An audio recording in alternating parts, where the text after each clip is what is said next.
Bonjour à tous, nous allons voir dans cette vidéo comment utiliser son espace utilisateur sur OpenTraveler. Donc pour cet exemple, j'ai créé une carte avec une trace, un parcours de 5 km, un peu plus, et 5 marqueurs, et on va l'enregistrer dans notre espace pour pouvoir le partager ou pour pouvoir le récupérer ultérieurement.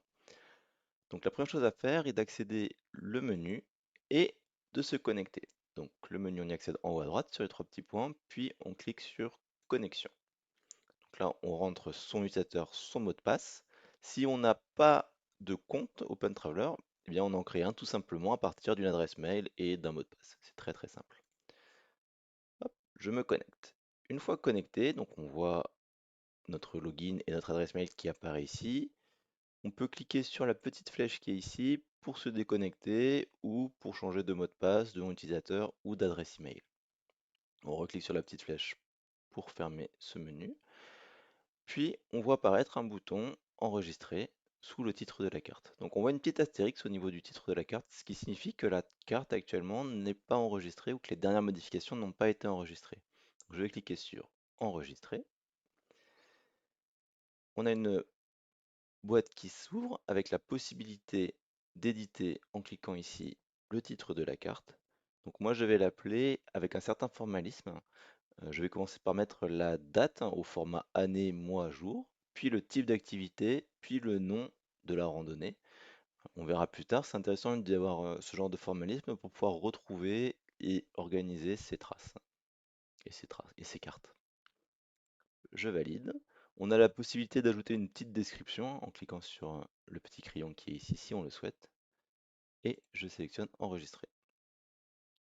Donc voilà, on me confirme que ma carte a été enregistrée avec succès. OK. Une fois que ma carte est enregistrée, on a la possibilité de partager cette carte avec des amis via le lien qui apparaît ici. Et surtout, on a la possibilité de retrouver cette carte parmi nos cartes en ouvrant mes cartes dans le menu.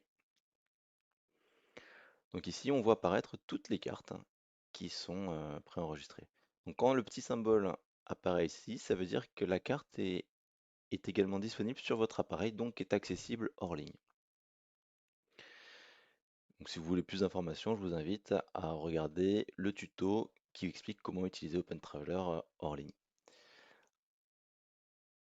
On a ici la possibilité de trier par ordre alphabétique les traces, donc soit en ordre croissant ou en ordre décroissant, d'où l'intérêt de commencer par la date, comme je l'ai fait. On a également la possibilité de filtrer par mots-clés. Par exemple, si je tape rando, je vais retrouver toutes mes cartes avec rando dans le titre.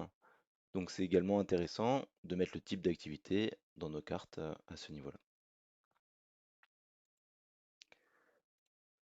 Donc voilà, vous savez tout. Vous pouvez désormais créer votre compte, enregistrer vos cartes, les partager ou revenir y accéder ultérieurement et même hors ligne. Voilà, merci beaucoup.